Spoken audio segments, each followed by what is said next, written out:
कामयाब होने के लिए याद रखिएगा, ये मायने नहीं रखता है कि आपने कितना किया, मायने ये रखता है कि आप कितना कर सकते थे।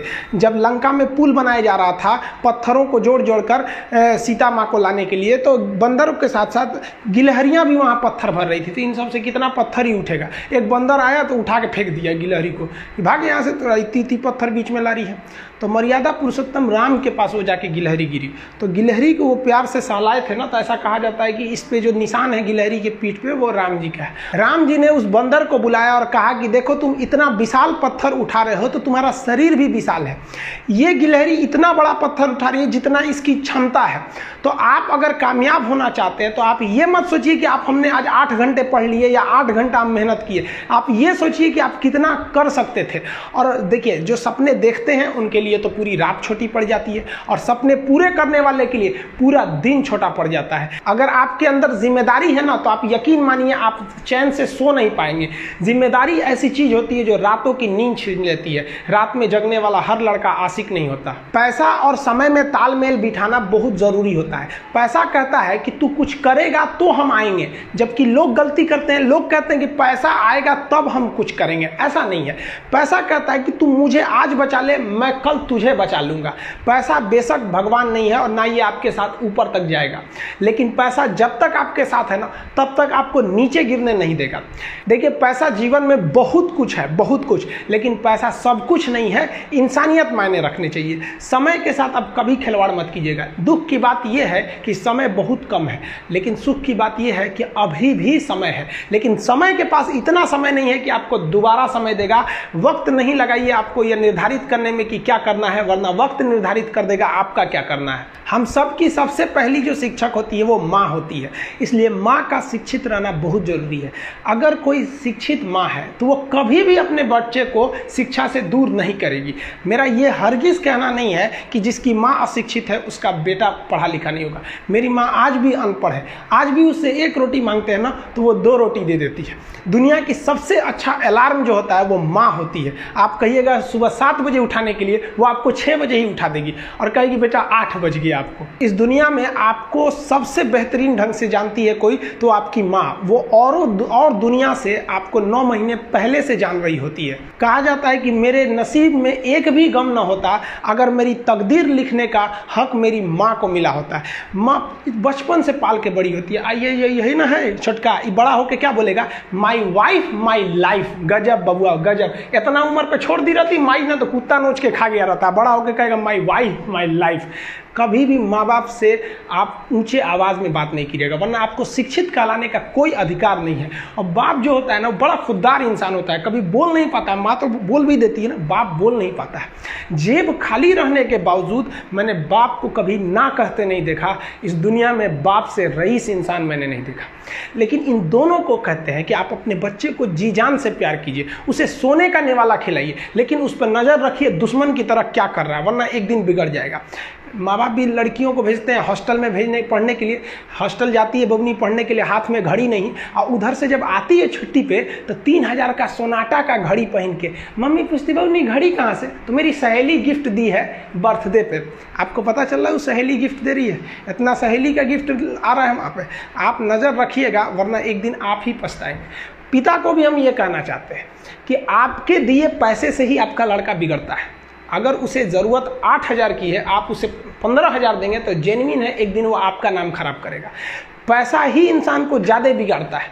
उसको लिमिटेड दीजिए जितनी उसकी ज़रूरत है, उससे एक्सेस दे दीजिएगा तो वो फिर बिगड़ेगा। और माँ अगर बेटियों पे ज़्यादा नज़र नहीं रखेगी तो फिर वो भी बिगड़ेगा। नज़र रखिए जब तक वो कामयाब नहीं हो जाता है। जब कामयाब हो जाएंगे तो उनके अंदर खुद समझ में आ जाएगी कि क्या मेरे लिए सही है और क्या गलत है। भौतिकवादी इस समाज में भाई भाई में तकरार बढ़ते जा रहा है, ये सबसे गलत है। रावण जैसा शक्तिशाली व्यक्ति हार गया क्योंकि उसके पास उसका भाई नहीं था, और राम जी ने रावण जैसे विशाल लंका के स्वामी को ध्वस्त कर दिया क्योंकि राम जी के पास उनके भाई लक्ष्मण का साथ था। इसलिए आप भाई भाई एक होकर रखिए। बड़े भाई का कुछ कर्तव्य होता है, आपको सबसे ज़्यादा त्याग करना पड़ेगा। बड़े भाई का कहीं पे भी घर में कहीं पे भी पैसे लगेंगे तो ज़्यादा लगेंगे, मेहनत ज़्यादा लगेगा, सब कुछ आपको ज़्यादा करना पड़ेगा। ये दुनिया का दस्तूर है। और छोटा भाई है, उसे कभी भी बड़ा का सुनना ही पड़ेगा, और आपको सुनना चाहिए। आपको भी एक बातचीत में एक लिमिट रहना चाहिए। बड़े को भी ये लिमिट रखना चाहिए कि हमें अपने छोटे भाई बहन को कितने लेवल तक डांटना है, लेवल से ज़्यादा नहीं डांटना चाहिए। और छोटे भाइयों और छोटे बहनों को भी याद रखना चाहिए कि हम अपनी ज़ुबान का इतना गलत इस्तेमाल ना करें कि बड़े भाई या माँ बाप को बुरा लगे। वो भले आपको कितना डांटे, लेकिन आप अपने आप के लिए एक लेवल बना के रखिए कि ये इतना लेवल के आगे नहीं जाएंगे हम। कुछ लोग बड़े भाई माँ बाप का जवाब दे देते, कहते ये करो, कहते नहीं करेंगे, क्या करेंगे। हद है भाई साहब, कोई कुछ नहीं करने वाला इस दुनिया में। मर भी जाओगे तो कौन पूछता है। एक तारा टूट जाने से आसमान सूना नहीं होता, लेकिन संस्कार विहीन व्यक्ति जानवर की तरह होता है। हम बहनों को भी कहना चाहेंगे, आप लोग के अंदर शिक्षा बहुत जरूरी है। आप कम खाइए, लेकिन माँ बाप से कहिए कि हम पढ़ेंगे पढ़ेंगे पढ़ेंगे। शिक्षा बहुत ज़रूरी है, शिक्षा बिना हर चीज़ अधूरा है। और आप जितनी भी लड़कियां हैं उन सबसे कहते हैं अपने अंदर थोड़ा बहुत कुछ सुधार लाइए। अपने आप को कभी दूसरे से कंपैरिजन मत कीजिए कि उसके पास क्या है, हमारे पास क्या है। और एक चीज़ लड़कियों में जो सबसे ख़राब चीज़ होता है, आप कोई लड़की गुस्सा है या नहीं है ये चेक करना है तो आप उससे बस एक गिलास पानी मांग लीजिए। उसके पानी देने के स्टाइल से पता चल जाएगा कि गुस्सा है कि नहीं। पानी रख के यहाँ पे, अरे क्या मतलब बनता है। आप गुस्सा है, ठीक है, सब में होते हैं, जहाँ ज़्यादा रिश्ते रहते हैं वहीं इंसान गुस्सा होता है। लेकिन इसका मतलब ये क्या कि 2 दिन आपको मनोबल लगेगा। ये सारी ट्रेडिशनल चीज़ों को बदलिए, ये अच्छी बातें नहीं होती है। लड़कियों लोग को भी थोड़ा सा गंभीर बनिए। होता क्या है कि लोग कहते हैं ना कि एक लड़की को कोई बात अगर कह देंगे ना, दूसरे को मत बोलना, वो उसको भी बोलेगी और उसको भी ये बात बोल देगी, दूसरे उसको मत बोलना। अब पूरा मोहल्ला को पता चल जाएगा, सबको यही पता रहेगा कि किसी से बोलना नहीं है, लेकिन सबको पता चल जाएगा। भाई कुछ गंभीरता लाइए। लड़का लड़की सबको कहते हैं, जिंदगी के कुछ राज अपने तक ही रहिए। अपने करीबी भी दोस्त को कुछ खास राज को नहीं बताइए, क्योंकि कुछ करीबी दोस्त को भी ना कुछ करीबी दोस्त होते हैं, फिर वो ट्रांसफ़र हो जाएगा आगे तक। बहुत सारी चीज़ें होती हैं जिस चीज़ को आप शेयर नहीं कर सकते। घर की चीज़ें हो गई, बहुत सी ऐसी चीज़ें होती हैं। आजकल ना ये गर्लफ्रेंड बॉयफ्रेंड ना एक ठो ट्रेंड चल गया, अजब हाल है भाई साहब। एक बात हम आपसे कहना चाहते हैं, मेरे पैसे से अगर आप मोबाइल खरीद लीजिएगा तो अल्टीमेटली इकोनॉमिक्स के हिसाब से उस मोबाइल पर अधिकार किसका होगा? मेरा होगा, क्योंकि पैसा मेरा है। तो आप सोचिए, आप बाप के पैसा से अगर लड़की पटाएंगे तो लड़की किसकी होगी इकोनॉमिक्स के हिसाब से? बाप के लिए। तो लड़कियों को भी कहते हैं कि भाई ऐसा लड़का को मत वैल्यू दो जो बाप की कमाई पे तुमको घुमा रहा है। और लड़कों भी कहते हैं जागो, अगर बहुत शौक है ना गर्लफ्रेंड बनाने का तो अपने पैर पे खड़े हो जाओ। जिस दिन पैर पर खड़े होगे ना उस दिन समझ में आएगा ये सब चीज़ें फालतू चीज़ें होती है। कई लड़के बेचारे का दिल टूट जाता है, उनका शरीर एम्बुलेंस की तरह हो गया है, घायल दिल लेके घूम रहे हैं। अरे फालतू ये सब चीज़ें। जीवन में किसी के लिए आंसू मत बहाइएगा, वो आपके आंसुओं के काबिल नहीं होगा। और जो आपके आंसुओं के काबिल होगा वो कभी आपको रोने नहीं देगा। दिल टूट गया, गोली मारो यार, प्यार 24 कैरेट का था आपका, उसी की औकात नहीं थी जो खरीद सके। और हस्बैंड वाइफ में भाई साहब, हमारे जितने दोस्तों की शादी हुई है ना सब परेशान रहते हैं हस्बैंड वाइफ में। इन दोनों में केवल एक खराबी, दोनों अपने आप को सुप्रीम कोर्ट समझता है। हमारे भाई साहब आप मिलजुल के रहिए। अभी क्या है कि आप जितने भी स्टूडेंट हैं आप सबका जॉब लगेगा, अपने से सब शादी ब्याह सबकी होगी, भाई आपका परिवार खुश रहे। लेकिन आप देखिए शादीशुदा इंसान हमेशा परेशान रहता है, ये दोनों हमेशा झगड़ते रहते हैं। समस्या क्या है? वाइफ चाहती है हस्बैंड को समझाएं अपनी बात, और हस्बैंड चाहता है कि हम अपनी बात वाइफ को समझाएं। भाई आप दोनों से कहना चाहते हैं, आप कोशिश करिए ये क्या कहना चाहते हैं इनकी बातों को आप समझ जाइए, और आपसे कहते हैं आप अपनी बात मत थोपिए, इसकी बातों को समझिए। होता क्या है, लड़कियों को लगता है कि इनका हस्बैंड बाहर करता क्या है, ऐसे पैसा बरसता है पेड़ पे से हिला के लेके चला। ऐसा नहीं है भाई, बाहर निकलिए फिर समझ में आता है ये कि बाहर जो आपके पिताजी या फिर आपके हस्बैंड या जो भी कमा के लाता है उसको कितना मेहनत होता है। और आदमी लोग को क्या लगता है घर में तो कोई काम ही नहीं है, उठो नाश्ता बनाओ। अरे भाई साहब झाड़ू लगाने से सही नाश्ता बन तो जरूर जाता है, फिर उससे पहले कितनी तैयारियां करनी रहती है, कहाँ कौन सा सामान है, एक दिन बना के देखिएगा फिर समझ में आ जाएगा। फिर सब लोग खा लिए फिर उसको साफ करो। सबका अपने अपने चीज जगह काम होता है। कोई दुनिया की हर चीज आपस में इंटरकनेक्टेड है, कोई ज्यादा कोई छोटा नहीं होता है। लेकिन आजकल लोगों की मेंटेलिटी क्या हो गई, दीवार की हर एक ईंट ये सोच ली है कि पूरी बिल्डिंग को हम ही रोके हुए हैं। अब बताइए कोई एक ईंट रोका है, पूरी दीवार को पूरे सब चीज ने मिलकर इस घर को रोक के रखा है। उसी तरह आपकी फैमिली में सबकी जरूरत होती है, आप सबकी भावनाओं को समझिए। अपनी जिंदगी में हमने भी बहुत कुछ सीखा है। लोग कहते हैं कि दुनिया गोल है, भाई दुनिया गोल नहीं है, दुनिया मतलबी है। ये प्यार से नहीं चलती है, मतलब से चलती है। दुनिया में कोई भी रिलेशन बनाने के लिए, कोई रिश्ता जो है ना उसके लिए 3 चीज का होना जरूरी है, एक डर, जरूरत और इंसानियत। ये 3 चीज ही किसी न किसी रिश्ते को रोक के रखता है। एक टीचर स्टूडेंट में रिलेशन होता है, उसको डर है कि टीचर के पास पढ़ेंगे ना जल्दी रिजल्ट होगा, अपने से पढ़ेंगे थोड़ा लेट हो सकता है। जरूरत भी है उसे से कामयाब होने के लिए। और इंसानियत तो बहुत है भाई, टीचर और स्टूडेंट का रिश्ता जो हमेशा जो बना रहता है वो तो इंसानियत के लिए बना रहता है। वरना अगर आपकी नौकरी हो गई तो आपका डर खत्म, ज़रूरत खत्म, तो आगे रिश्ता कौन रोक के रखता है? इंसानियत। तो दुनिया में किसी रिलेशन को बनाने के लिए 3 चीज़ का होना ज़रूरी है। इंसानियत जिसमें सबसे बड़ी चीज़ होती है। और इस दुनिया में बहुत सी भाषाएं बोली जाती है। इन सारी भाषाओं में सबसे मीठी भाषा होती है मतलब की भाषा। अगर आपसे कोई बहुत मीठा बोलने लगा ना, समझिए कि कहीं ना कहीं मतलब छुपा है। मतलब की भाषा बहुत होगी यहाँ पे। लेकिन ये जुबान जो है ना आजकल बहुत खतरनाक हो गया। कभी कभी देखते होंगे कुछ लोग आपके गलत बात का भी जवाब नहीं दे पाते हैं। तो जवाब देने भाई साहब सबको आता है, बीच में माँ बाप का संस्कार चला आता है। और संस्कार बहुत चीज़ होती है। संस्कार यदि आपके अंदर है तो सब कुछ हारने के बाद भी आप जीत सकते हैं। और अगर संस्कार की जगह अहंकार आ गया ना तो जीता हुआ भी चीज़ों को हार सकते हैं। कमज़ोर व्यक्ति ही दूसरे काम का बदला लेता है, लेकिन जो ताकतवर होता है वो माफ़ कर देता है। लेकिन जो बुद्धिमान व्यक्ति होता है वो इग्नोर कर देता है, नज़रअंदाज कर देता है और बच के निकल जाता है। क्योंकि अगर कोई व्यक्ति आपको पहली बार धोखा दिया तो इसमें उस व्यक्ति का गलती है, लेकिन वही व्यक्ति अगर दोबारा धोखा दिया तो इसमें आपकी गलती है। सबसे समझदार होके चलिए और मिजाज में कुछ सख्ती भी रखिए। लोग पी जाते अगर समंदर खारा नहीं होता तो थोड़ा सा सख्ती भी बना के रखना चाहिए। इस दुनिया के कुछ दस्तूर हैं, आप किसी के लिए कितनी भी भलाई कर दे वो याद नहीं रखेगा, ये दुनिया का दस्तूर है। और आपकी गलती को कोई भूलेगा भी नहीं, इसे आप बुरा नहीं मानिए, ये दुनिया का दस्तूर है, इसे आप चेंज नहीं कर सकते। जैसे सूरज पूरब से निकलता है वैसे ही ये चीज़ें होंगी। लेकिन हम आपसे कहते हैं, आप दुनिया में आज कई लोग होते हैं दूसरे को लगते हैं सिखाने, आप क्यों दूसरे को बार बार ज्ञान देने लगते हैं? आप अपने आप को क्यों ज्ञानी समझने लगते हैं? दूसरे को सुधारने की कोशिश मत कीजिए, बल्कि खुद सुधरिए। आपके सुधरने से हो सके कि पृथ्वी से एक बुरा इंसान सुधर जाए। आप समाज में जहां भी रहेंगे तो आपके पास बहुत सारे लोग आएंगे, कुछ गलतियां भी करेंगे, कुछ अच्छा काम भी करेंगे। जब भी किसी की प्रशंसा कीजिए तो पूरी महफिल में कीजिए कि ये व्यक्ति ने अच्छा काम किया। लेकिन अगर किसी की शिकायत या उसकी आलोचना करना है, उसे डांटना है, तो उसे अकेले में समझाइए। और डांटने के बाद उसमें इस तरह से कर दीजिए, उसमें प्रशंसा मिला दीजिए। कोई गलती कर दिया, मान लीजिए आपका छोटा भाई नहीं पढ़ाई किया, गलत कम नंबर लाया, तो उसे डांटिए कि, लेकिन अकेले में डांटिए कि इतना कम नंबर क्यों लाया। फिर उसे उसी में एक पॉजिटिवनेस जोड़ दीजिए, तुम्हारे में इतना मेहनत है, हम इसलिए डांट रहे हैं कि तुम कर सकते थे लेकिन क्यों नहीं किए।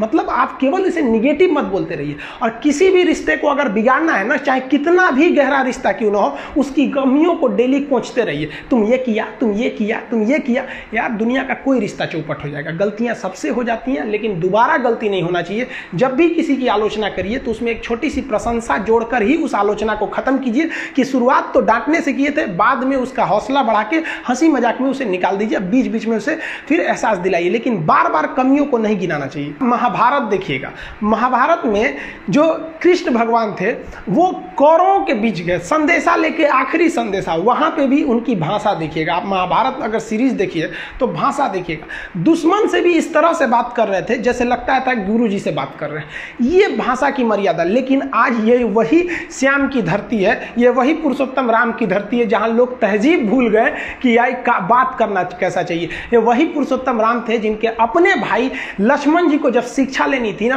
तो रावण के पैताने बैठे थे कि ये शिक्षा लेना है तो उसके पास झुकना पड़ेगा यहाँ पर। लेकिन आज हम लोग भूल गए हैं कि हमें बात में तो इतना आजकल वो तहजीब ही नहीं रह गया है कि इतना रफ बोल दो कि दुश्मन। किसी से पूछो, एक लड़का पूछा तुम्हारा क्या हाल है, तो कह रहा है खराब है, ठीक कर दोगे। जब हाल है भाई। आप सबकी जिंदगी में कुछ कठिनाइयां आएंगी, ठोकरें लगेंगे, लेकिन ठोकर खा के संभलना भी जरूरी है। ठोकरें खाकर भी न संभला तो ये मुसाफिर का नसीब। राह के पत्थर तो अपना फर्ज अदा कर चुके हैं। और कभी भी मुश्किलों से घबराइएगा नहीं।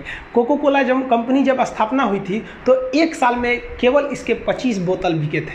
कंपनी का दिमाग हिल गया था। लेकिन आज के समय में दुनिया में हर जगह कोको कोला बिकता है और इसने तो फिजिक्स को उल्टा कर दिया।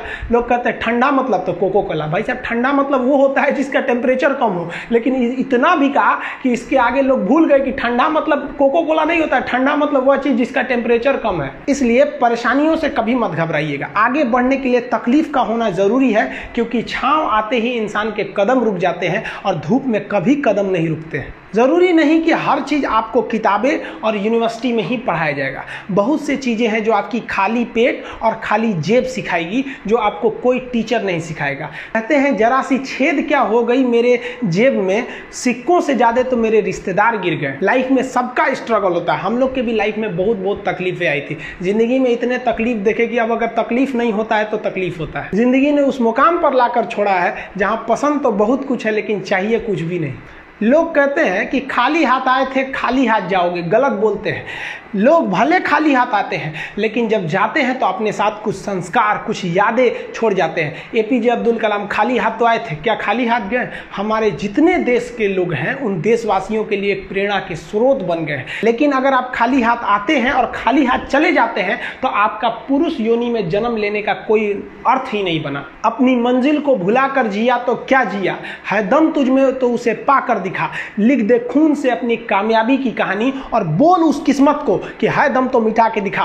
इसलिए कभी किस्मत को मत कोसिएगा, अपने हौसले से अपनी कहानी लिखिएगा। पसीने की स्याही से जो लिखते हैं अपने हौसले के इरादे, उनके मुकद्दर के पन्ने कभी कोरे नहीं होते। देखिए, शिक्षक और सड़क ऐसी चीज है जो खुद तो अपने जगह पे रहती है और दूसरों को मंजिल तक पहुंचा देती है। इस शिक्षक दिवस बड़ा अजीब सा शिक्षक दिवस रहा। आज शिक्षक दिवस में सुबह 11 बजे से लेकर शाम 5 बजे तक जो हम लोग का प्रोटेस्ट था या फिर ट्विटर पे जो भी रहा, उसका कई ज्यादा फायदे भी हुए थे। लेकिन ये जब कब तक चलेगा? ये संस्थाएं अपने से क्यों नहीं सुधरेगी? आखिर इस देश के साथ ऐसा क्यों हो रहा है कि जब हम शिक्षकों को, हर एक शिक्षक, कोई ऐसा शिक्षक नहीं है जो नहीं आया हो, लगभग हर एक शिक्षक, हर एक स्टूडेंट इस प्रोटेस्ट में भाग लिए। ये डिजिटल जो प्रोटेस्ट था ये भी सफल रहा। इसके बदौलत हुआ, एसएससी ने कहा कि हम अपना रिजल्ट शो करेंगे, रेलवे ने, एनटीपीसी ने कहा कि हम भी अब एग्जाम लेंगे लास्ट में, इस साल के लास्ट तक में हुआ। लेकिन ये अब तक कहाँ सोए थे? अगर युवा इस देश का नहीं जागा रहता तब तो आप सोए रहते। युवाओं, आप जागो, जितने स्टूडेंट हैं आप जागो। आपको हम बताए भी थे, हमेशा बोलते हैं अधिकार कभी मांगने से नहीं मिला, इसे छीनना पड़ेगा। और धन्यवाद देते हैं हम लोग ये जो व्हाट्सएप, फेसबुक, ट्विटर, ये सब जो आए, ताकि सरकार जो थी यहाँ तक बात अब इजिली पहुँच जाती है। नहीं तो वही हो जाता। मध्य प्रदेश में बेचारे भोपाल में लड़कों पर लाठी चार्ज कर दिया गया, यहाँ पर पुलिस वाले लाठी चार्ज कर दिए। याद रखना, लाठी चार्ज करने वाले पुलिस वालों, एक दिन आएगा जब आपके बच्चे भी ना ऐसे ही सड़क पर लाठी खाएंगे नौकरी के लिए। फिर आपको याद आएगी कि जब युवाओं ने अपना अधिकार मांगने आया था तो आपने किस तरह उन पर लाठियां बरसाई थी। आप देखेंगे स्टूडेंट्स के साथ एकदम खिलवाड़ मचा के रख दिया गया। स्पेशली 2016-17 के बाद देखेंगे तो हर एक संस्था चौपट हो गई। एसएससी जो थी 2016 तक तो बहुत बेहतरीन काम की, 17 तक भी बहुत बेहतरीन काम की, उसके बाद तो चौपट हो गया यहाँ पर। चाहे वो रेलवे हो, आईबीपीएस हो, कोई संस्था हो। यूपी में देख लीजिएगा तो पीसीएस का देख लीजिए, सबऑर्डिनेट का देख लीजिए, लेखापाल देखिए, पुलिस डिपार्टमेंट, दरोगा की बहाली, सब चौपट है। मध्य प्रदेश वाले आप लोगों ने तो और काम किया कि भाई बाहर के लोग मध्य प्रदेश का फॉर्म नहीं भर पाएंगे। मध्य प्रदेश के लड़के, ये आप सोचिए आपके साथ एक तरह का एक अपराध किया जा रहा है, आपको दूसरे लड़कों से अलग किया जा रहा है। इस समय भोपाल में जब लाठीचार्ज हुई स्टूडेंट के ऊपर, पूरे हिंदुस्तान के टीचर और स्टूडेंट आपके साथ खड़े थे। लेकिन आपकी गवर्नमेंट क्या चाहती है कि एक ऐसा नियम बनाए कि बाहर का लड़का मध्य प्रदेश में आके फॉर्म नहीं भरेगा, कि जब हम इन्हें पीटेंगे, कूचेंगे, नौकरी नहीं देंगे तो बाहर का कोई भी व्यक्ति आपके साथ आवाज नहीं उठाएगा। ये आपको एकदम बेहतरीन ढंग से फंसाया जा रहा है। आप कोई भी गवर्नमेंट उठाइए, किसी भी पार्टी की गवर्नमेंट उठाइए, आप राजस्थान, मध्य प्रदेश, यूपी, बिहार, झारखंड, पश्चिम बंगाल, इतने दूर में आपको कई पार्टियां मिल जाएंगी। केंद्र में भी देख लीजिए, कहीं भी किसी को स्टूडेंट से कोई मतलब नहीं रहता है। 60 मिनट में 100 क्वेश्चन बनाने वाले विद्यार्थियों के भविष्य को ये अनपढ़ नेता कुचल के चले जाते हैं। बिहार में जो वैकेंसी निकाली गई 2015 के चुनाव के लिए, तो एक बार वैकेंसी निकालेंगे हम चुनाव जीतने के लिए, अब जीत जाएंगे तो अगला चुनाव उसी हिसाब से जीत जाएंगे कि भैया अब हम इसका एग्जाम लेने वाले हैं। बहुत से लोगों को तो पता है, कई एक लड़का कह रहा था कि सर आपका हम वीडियो देखे तब पता चला कि अभी रेलवे का एग्जाम नहीं हुआ है, हमको लगा कि हो गया है। सोचिए ये हाल हो गया कि उसको लगा कि उस गलती से उसका छूट गया, रेलवे तो अब तक एग्जाम ले ही ली होगी, अब जागी है नींद से। स्टूडेंट्स को कहते हैं आप ये जो लड़ाई चालू कर दिए हैं इससे आप पीछे मत हटिएगा। लोग आपको कुछ भी कहेंगे आप टस से मत होइएगा, आप सीधा कहिए हमें पढ़े हैं तो हमें जॉब चाहिए। अगर हमको किराने की दुकान खोलनी रहती या हमें अपने पैर पर खड़ा रहना पड़ता तो खामखा में ना लड़का बीएससी, एमएससी या पीएचडी करके घूम रहा है। किराना की दुकान खोलने के लिए तो नॉर्मल वो इंटर मैट्रिक करके बैठ जाता, वहाँ दुकान अच्छा चला लेता। बहुत से तो ऐसे अनपढ़ लोग हैं जो कभी कॉलेज नहीं गए लेकिन उनकी किराने की दुकान फर्स्ट क्लास चलती है। तो ये बात पहले ना बोलना चाहिए था। अब अगर पढ़े लिखे नेता रहते तो उन्हें पता होता है कि एक बेरोजगारी कई टाइप की होती है, जिसमें एक होती है शिक्षित बेरोजगारी। जब किसी शिक्षित व्यक्ति को उसके लेवल का जॉब नहीं दीजिएगा तो वो अच्छे से काम नहीं कर पाता है। अब हम लोग हैं ग्रेजुएट लड़कों को पढ़ाने के लिए, हमको दे दीजिए क्लास 7 के लड़का को पढ़ाने के लिए, मन लगेगा कभी? अपने आप में ही अजीब लगेगा कि भैया हमको उठा के यहाँ ले आकर पढ़ाने को दे दिया। तो ये अब कहेंगे कि नहीं रोजगार तो मिला, ये कौन सा रोजगार है, ये तो शिक्षित बेरोजगारी ले आके रख दी यहाँ पर। तो आप अपनी लड़ाई लड़ते रहिए, हर एक टीचर आपके साथ है। हम तो धन्यवाद देते हैं दिल्ली के सभी टीचरों को, राजस्थान, मध्य प्रदेश, हर जगह के शिक्षकों को, हम बिहार, यूपी, हर जगह के शिक्षकों को हाथ जोड़ के भी हम धन्यवाद देते हैं कि आपने स्टूडेंट, ये सारे टीचर्स स्टूडेंट मिलकर इस मुहिम को, लगभग ये मुहिम अपने सफलता की ओर बढ़ रही है। लेकिन पांव मत रोकिएगा वरना आपको कुचल दिया जाएगा। एक टीचर का हमारे पास फोन आया, बड़ा खुशी हुआ। वो कहे कि सर हम यूट्यूब पर नहीं पढ़ाते थे, हम आज ही यूट्यूब चैनल बनाए हैं केवल इसलिए कि अपना प्रोटेस्ट दिखा सके कि हम स्टूडेंट के साथ हैं। सोचिए इतने ऐसे टीचर भी आपके साथ हैं, और कुछ तो मिलियन वाले सब्सक्राइबर वाले टीचर हैं जिन्होंने अब तक कुछ नहीं बोला है। तो खैर कोई बात नहीं, ये जब एग्जाम आएगी ना तो ये टीचर आएंगे आपके पास कहने की इनका बैच परचेज करिए, इन्हें सब्सक्राइब कीजिए। फिर आप मत भूलिएगा कि कौन आपके साथ खड़ा था, कौन आपके साथ छोड़ कर गया था। 5 सितंबर को ऐप लॉन्च करना था, इसलिए ऐप को रोक लिया गया। आज कई लड़कों ने ऐप को इनरोल भी कर लिए हैं, उनका डाटा है हमारे पास, आप टेंशन नहीं लेंगे। एक्चुअली अच्छा नहीं लगा कि आज सारे टीचर स्टूडेंट प्रोटेस्ट कर रहे हैं, भोपाल में स्टूडेंट के ऊपर लाठी चार्ज किया जा रहा है और आज किसी ऐप का इनोग्रेशन किया जाए तो ये अच्छा नहीं था, इसलिए उसको रोक लिया गया। जिन लड़कों का इनरोलमेंट हो गया उन्हें नहीं दिख रहा होगा ऐप पर कि सर ने मतलब सब्जेक्ट वगैरह नहीं दिख रहे होंगे, आप टेंशन नहीं लीजिएगा। वो इसलिए रोक दिए कि आज का दिन, भले शिक्षक दिवस हर साल अच्छे से मनाते थे, इस बार का जो शिक्षक दिवस रहा वो विरोध प्रदर्शन को दिखाने के लिए रहा, और आप स्टूडेंट्स के बदौलत ही हम लोग ये लड़ाई जीतने के कगार पर हैं। देखिए ऐप पर सबसे पहले पॉलिटी का क्लास स्टार्ट होना था, उसे हम रोक दिए, लेकिन पॉलिटी का जो फर्स्ट चैप्टर होता है उसे यूट्यूब पर डाल दिए। आप वहां से पढ़ाई को कंटिन्यू करेंगे और जैसे ऐप आएगा तो आप लोग दोनों से मर्ज हो जाएंगे उस चीज को। अभी सरकार से 1-2 दिन में और सारी बातें मनवा लेते हैं, फिर हम लोग उसके बाद जब बातें मान ली जाएंगी तो हम लोग रेगुलर वे में पढ़ते रहेंगे। आपको यूट्यूब पर आपका चैप्टर वाइज क्लास हम प्रोवाइड करते रहेंगे। मिलेंगे नेक्स्ट वीडियो में, तब तक के लिए जय हिंद।